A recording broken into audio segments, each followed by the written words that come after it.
Today I'm going to begin replacing my rear shocks. Well, tonight I'm just going to pull them off because I'm going to start grinding down my diff and I want a little bit more room. And I already ordered in some new shocks for the front and rears. And we are not looking very good. I can very easily push it down and it doesn't retract. Well, it does retract, but it's very slow.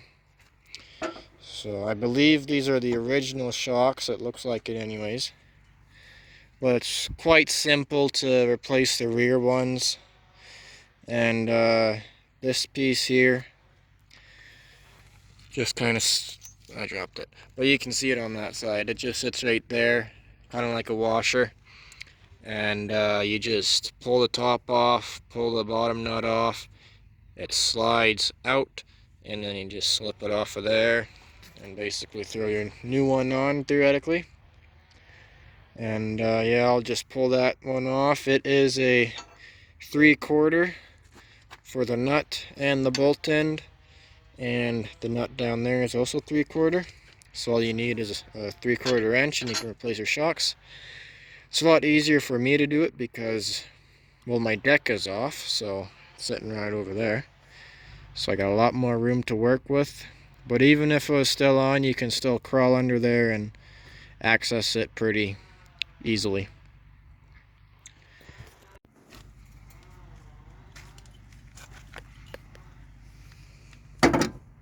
This one's in a little bit better shape, but it's still not very good.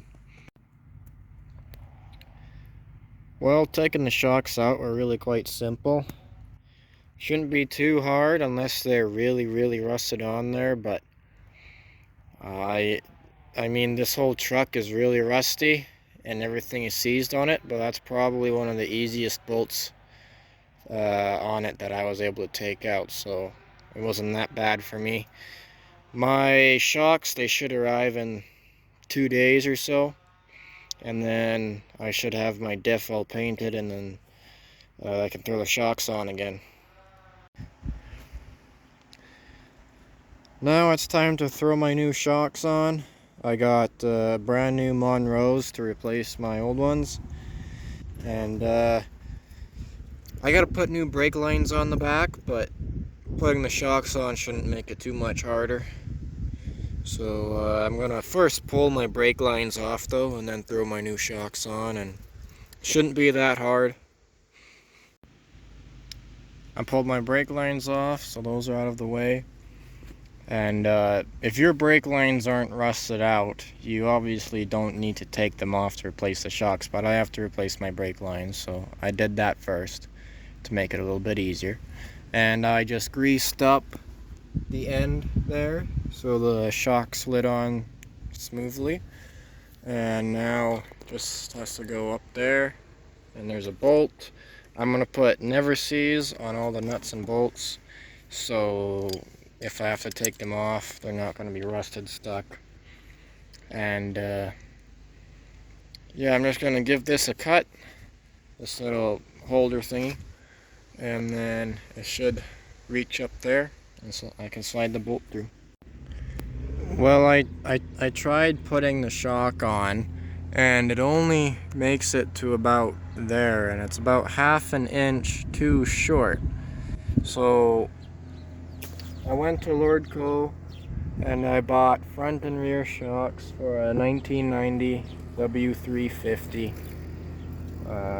and I don't know if I was given the wrong shocks or if you're supposed to compress the suspension and put the shock on, because I don't have a deck on here right now, and that does make the suspension sag a tiny bit, because right now I do have gaps in between the leaves, and with the deck on there it is like no gaps. So with the deck on it should make it, but then I thought I would have to still compress the shock a little bit to get it to go into that hole.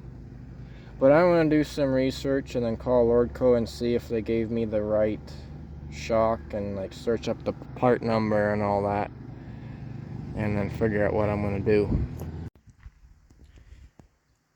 turns out they gave me the shock for a D350, not a W350, but they did give me the proper front shocks. So I'm going to put the front shocks on instead, and my rear shocks, the proper ones, should be in by Wednesday, so like 3 days.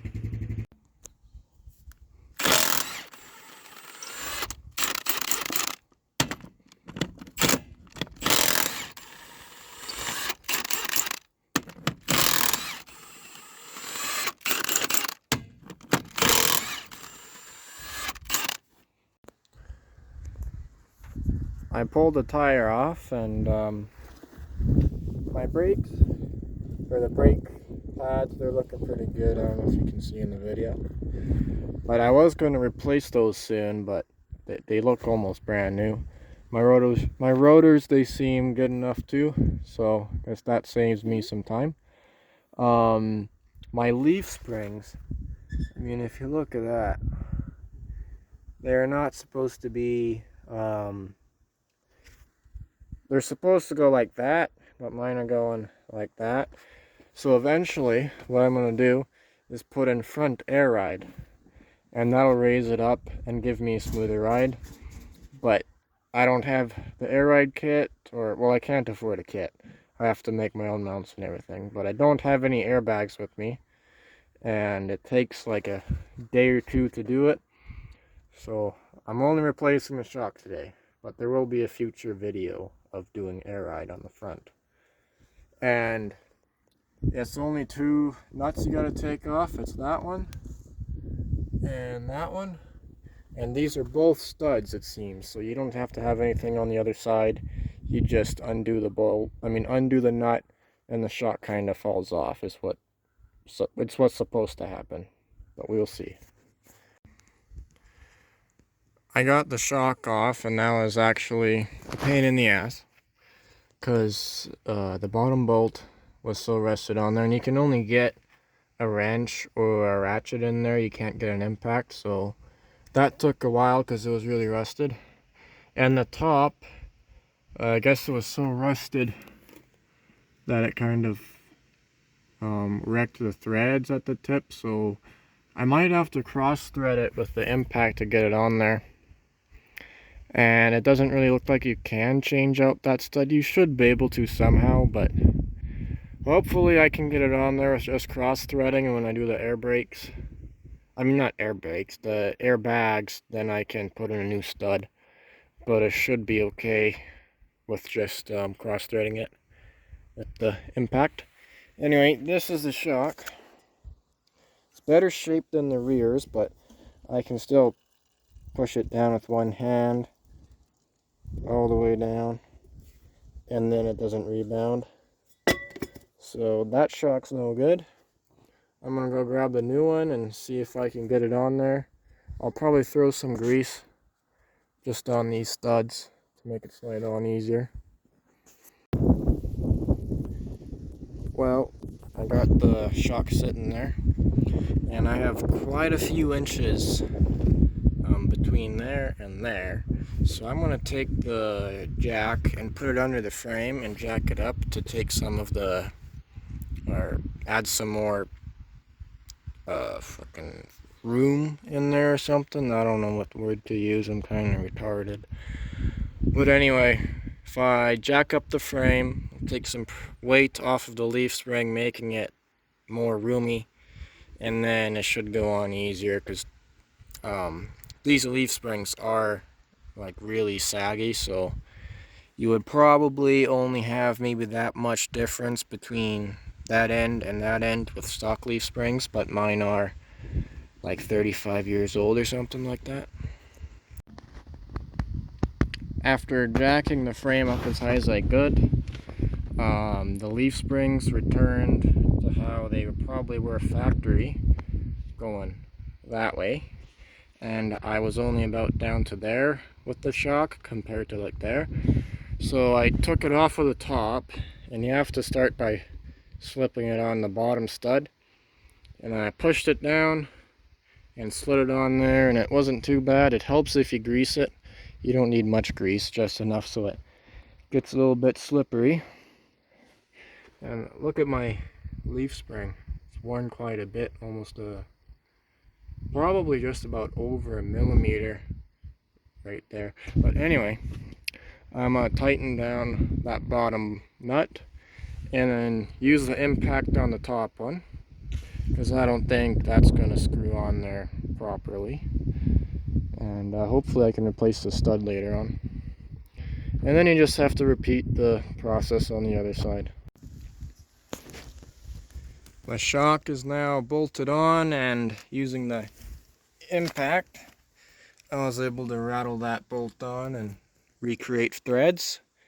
So I just tightened it so the rubber got a little bit squished. I'm not sure how much you're supposed to tighten it. I'll look into it later. And but this should be okay. I can tighten it more, but then I'll really be squishing the rubber. But I'm going to let that jack down, throw my tire on, and try to do the other side before it starts raining. The nuts on this side came out way easier. So they're both out now. I think I just got to yank on it with two hands probably. Top comes off, and then you swing it down, and it slides out that way from the bottom.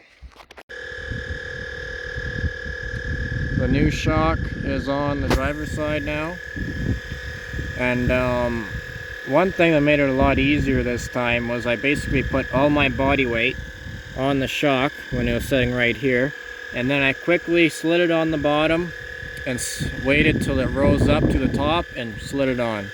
So I still had it jacked up on the frame, but it was a lot easier doing it like that compared to the other side. And now I'm going to throw the tire on, let the truck down, and I'll go onto Google and see how much you're supposed to tighten this, because it is squishing the rubber bit quite a bit. So you can see how tight I made it. And then I'll just put up in the video how tight you're supposed to make it. The proper rear shocks have come in. And these ones, they seem like they will fit quite well, and they're heavier duty than the stock. And these should be quite easy to install. I'll just throw a little bit of grease in the holes there and it'll slide on easier. You don't even need to do that, but I'm gonna do it just because I feel like it, and I got grease. And yeah, it should go together quite easily. I got anti-seize there. I think that's what it's called. Yeah, anti-seize. I'm going to throw it on all the nuts and bolts and everything. That way it don't seize up next time it's time to replace them. The first shock is on. It was quite hard to get it on there because it's pretty tight in between there, so I just put a bunch of grease in there and whacked it in there with the rubber mallet and pried around with the screwdriver till it eventually lined up, and I was able to get the bolt through. But one hole on this is higher than the other, it seems like, but the mount on here, they're the same height, so I had to take a screwdriver and pry it down and whack the bolt through with like a screwdriver between there, pushing it down. You'll eventually figure out when you do it, and you'll know what I'm talking about. But now it's time for the second shock. Just pull the bolts off, slide it on there, anti-seize on all the threads, and mess around for a little bit. It'll eventually go in. This one was really hard to do. The inside here, I imagine when they tightened it a lot to kind of squash it down, and then so the new one won't really slide up in there. I took a crowbar and tried to make it wider inside. It didn't really work. So I took a file and I filed down the metal bushing so it was less wide, and then I whacked stuff with hammers, and eventually I got this end lined up. I slid it through, whacked it with a hammer, stuck a screwdriver in there, pried it until that was lined up, and whacked the bolt farther in with a hammer, and now it's where it is now. The bottom is easy to get on, and you probably definitely want to put a lot of grease on the inside here. The shocks are now bolted down. They look better than the old ones. Well, that's about it for the shock replacements. It's quite simple, so you don't really need a tutorial. Now, I do not have any interior in my truck right now, so I can't really go test them. But in the comments and the description of this video, I'll let you know how much better of a ride it was when I go to test it. But I don't got much more to say now, so thanks for watching, and goodbye.